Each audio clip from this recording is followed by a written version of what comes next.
BRS హయాంలోనే రైతు రాజులా బ్రతికాడని రైతన్నలకు ఎలాంటి కష్టం లేకుండా చూసుకున్నామని ఆ పార్టీ వర్కింగ్ ప్రెసిడెంట్ కేటీఆర్ అన్నారు. ఆదిలాబాద్ పత్తి మార్కెట్ యార్డును సందర్శించిన కేటీఆర్ అనంతరం బోధ్ నియోజకవర్గం నేరడికొండ జిన్నింగ్ మిల్ వద్ద సోయాబీన్, మొక్కజొన్న పంటల కొనుగోలు కేంద్రాలను పరిశీలించారు. ఈ సందర్భంగా కేటీఆర్ మాట్లాడుతూ మళ్లీ బీఆర్ఎస్ పార్టీని అధికారంలోకి వస్తుందని, రైతుల సమస్యలను పరిష్కరిస్తామని తెలిపారు. రైతులకు బీఆర్ఎస్ ఎప్పుడూ అండగా ఉంటుందని కేటీఆర్ భరోసానిచ్చారు. బీఆర్ఎస్ ప్రభుత్వంలో ప్రతి ఊరిలో కొనుగోలు కేంద్రాలను ఏర్పాటు చేసి ప్రతి ధాన్యం గింజను కొన్నామన్నారు. ఇప్పుడున్న ప్రభుత్వంలో రైతును పట్టించుకునే నాథులే కరువయ్యారని విమర్శించారు. పంట కొనే దిక్కు లేక, పట్టించుకునే నాథుడు లేక రైతాంగం సంక్షోభంలో చిక్కుకుందని ఆవేదన వ్యక్తం చేశారు. కనీస మద్దతు ధర అందక దగాపడిన రైతులకు భరోసా ఇవ్వాలని బీఆర్ఎస్ పోరుబాటకు సిద్ధమైందన్నారు. కేంద్ర రాష్ట్ర ప్రభుత్వాల తీరుతో రాష్ట్రంలో రైతులు ఎదుర్కొంటున్న కష్టాలను అందరికీ తెలిసేలా చేస్తామన్నారు.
అదొక్కటే కాదు, ఇలా ఘోరమైన ముచ్చట ఏంటి అంటే అసలు 7 కింటాలే కొంటాం, 7 కొంటాం ఎకరానికి.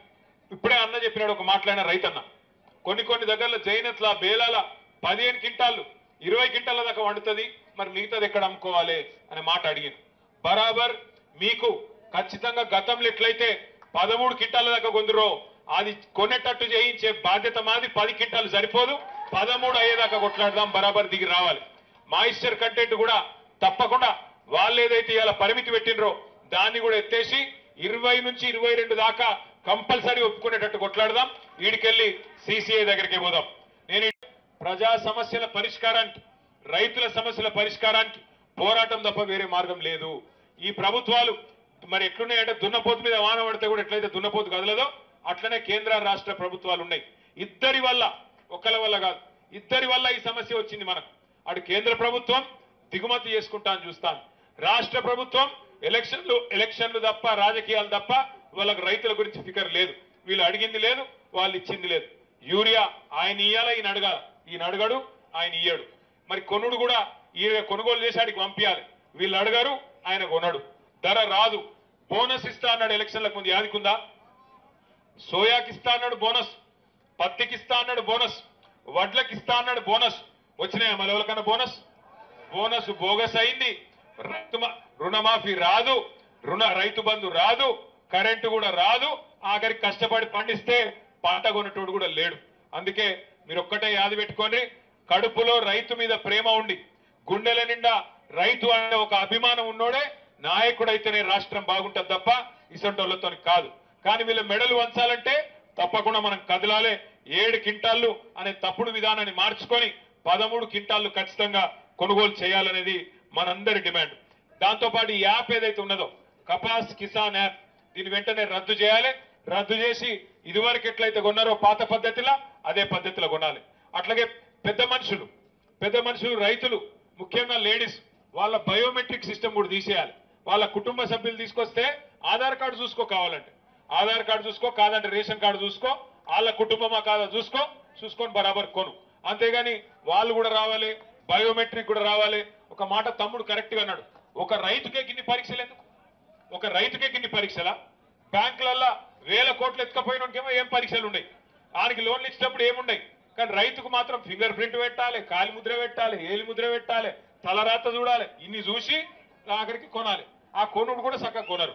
అందుకే మీకు నేను చెప్పేది దయచేసి యాద పెట్టుకోండి. పెద్దలు శ్రీశ్రీ గారు ఎప్పుడో చెప్పిండు, పోరాడితే పోయేదేమీ లేదు, బానిస సంఖ్యలు తప్ప. బరాబర్ కొట్లాడాలి, కొట్లాడితేనే తెలంగాణ వచ్చింది. యాద పెట్టుకోండి. ఇదే బోరస్ కాడ నేను వచ్చిన ఆ రోజు మీరందరూ వంట వార్పు పెడితే బోరస్ కాడనే చేసినాం. మళ్ళా బోరస్ కాడనే కూర్చుందాం. కేంద్ర రాష్ట్ర ప్రభుత్వాలు దిగొచ్చేదాకా కొట్లాడదాం. బరాబర్ 21 తారీఖు నాడు జోర్దార్గా రైతులందరూ కదిలి